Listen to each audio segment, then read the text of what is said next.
ការថែរក្សាកូនមាន់អាយុ25ថ្ងៃឡើងគឺជាដំណាក់កាលសំខាន់ណាស់ពីព្រោះពួកវាកំពុងផ្លាស់ប្ដូរពីកូនមាន់ទៅជាមាន់វ័យជំទង់នេះជាការណែនាំលម្អិតសម្រាប់ថែរក្សាកូនមាន់អាយុ25ថ្ងៃឡើងដែលមានសុខភាពល្អ 1. ប្រព័ន្ធកម្ដៅនិងសីតុណ្ហភាព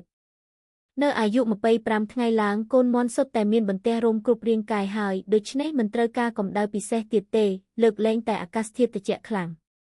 ប្រសិនបើអ្នកនៅតែប្រើចង្ក្រានកម្ដៅអ្នកអាចបិទវាបានហើយសូមឲ្យពួកវាទៅនៅកន្លែងដែលមានអាកាសធាតុល្អសីតុណ្ហភាពបន្ទប់ដែលសមរម្យគឺប្រហែល22-25 ឆេះ 2. ចានអាហារនិងទឹកផ្លាស់ទីកូនមាន់ទៅកន្លែងដែលមានចន្លោះធំជាងមុនព្រោះពួកវាលូតលាស់យ៉ាងរហ័សប្រើចានផឹកទឹកនិងចានសាប៊ូរ៉ាម៉ូនដែលមានទំហំធំជាងមុនដើម្បីឲ្យកូនមាន់ទាំងអស់អាចបរិភោគអាហារនិងផឹកទឹកបានក្នុងពេលតែមួយត្រូវប្រាកដថាចានទឹកមានទឹកស្អាតជានិច្ចហើយកុំឲ្យកូនមាន់ជន់លេបលើចានទឹកនោះ 3. អាហារ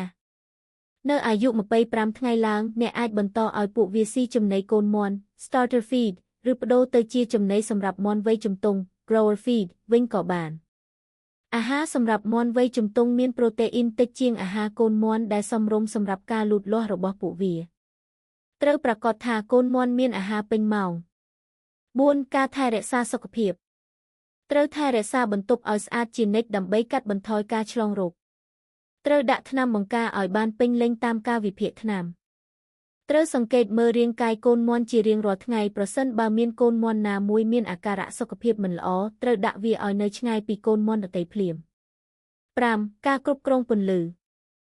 នៅដំណាក់កាលនេះអ្នកមិនចាំបាច់ប្រើពន្លឺកម្ដៅទៀតទេប៉ុន្តែអ្នកអាចប្រើពន្លឺធម្មជាតិបានត្រូវធានាថាកូនមាន់ទទួលបានពន្លឺយ៉ាងហោចណាស់ 8-10 ម៉ោងក្នុងមួយថ្ងៃដើម្បីឲ្យពួកវាមានសុខភាពល្អ 5. ការផ្ដល់កន្លែងដើរប្រសិនបើអាកាសធាតុល្អអ្នកអាចឲ្យកូនមាន់ចេញទៅក្រៅដើរលេងបានប៉ុន្តែត្រូវប្រាកដថាមានកន្លែងមានសុវត្ថិភាពនិងមិនមានសត្វអន្តរាយការចេញទៅក្រៅដើរលេងនឹងជួយឲ្យកូនមាន់មានសុខភាពខ្លាំងពូកែនិងទទួលបានវីតាមីនពីពន្លឺថ្ងៃ 7. ការសង្កេតត្រូវសង្កេតមើលឥរិយាបថរបស់កូនមាន់ជារៀងរាល់ថ្ងៃប្រសិនបើកូនមាន់មានអាការៈសុខភាពដូចជាញ័រមិនស៊ីអាហារឬមានអាការៈចម្លែកត្រូវព្យាបាលភ្លាម